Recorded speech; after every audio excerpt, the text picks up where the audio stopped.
السلام عليكم ورحمة الله. اليوم عندنا طريقة تحضير الجاتو، طريقة بسيطة وسهلة ونجاحها بيتطلب دقة بالمقادير والتسلسل. نبدأ بالمقادير: 200 جرام طحين أو كاس و3/4 كبار طحين، 150 جرام سكر مطحون أو كاسة كبيرة سكر مطحون، 100 ملي أو 100 جرام مي، 30 جرام حليب بودرة أو ملعقتين ونص كبار حليب بودرة، 30 جرام زبدة أو ملعقة كبيرة زبدة، ظرفين فانيليا أو ملعقتين وسط فانيليا، ظرف بيكنج بودر أو ملعقة وسط بيكنج بودر، صفار بيض عدد 4.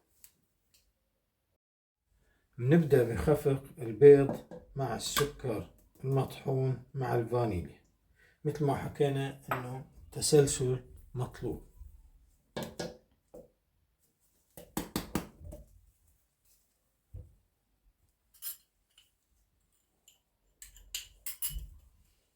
أنا استخدمت السكر المطحون لسهول ذوبانه أو خلطه.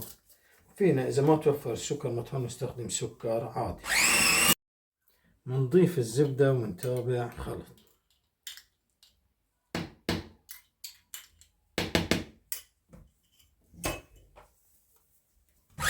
بعد ما خلطنا البيض مع السكر المطحون مع الفانيليا مع الزبدة، نضيف عليهم حليب البودرة.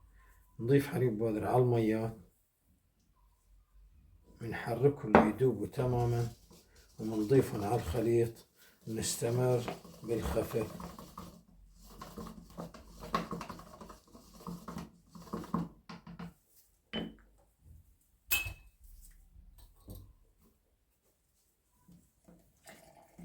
نستمر بالخفق ليصير الخليط لونه شبه أبيض أو أصفر فاتح.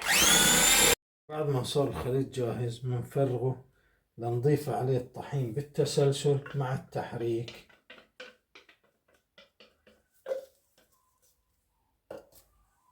بهالشكل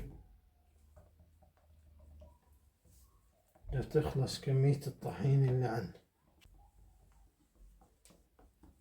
أهم شي ما يجمع الطحين، لازم يندمج تماما.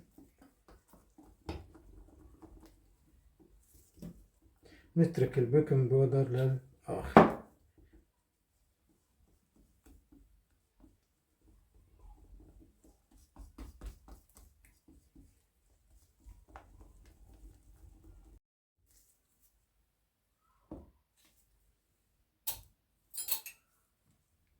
بيكنج بودر آخر شي.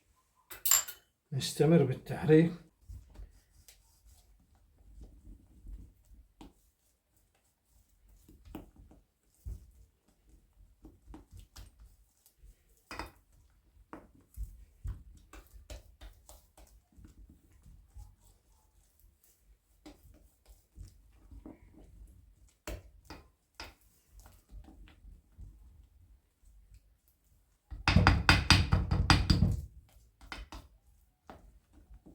بعد ما صار الخليط جاهز بهالقوام نفرغه على القالب، والقالب طبعا نكون دهنين أرضيته بالزبدة.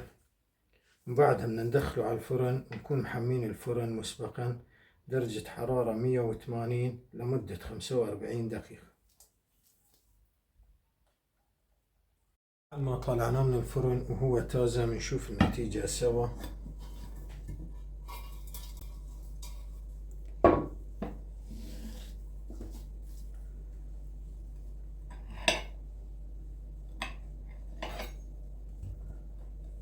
هذا قوامه مثل ما انكم شايفين، هش وما فيه أي تعجين.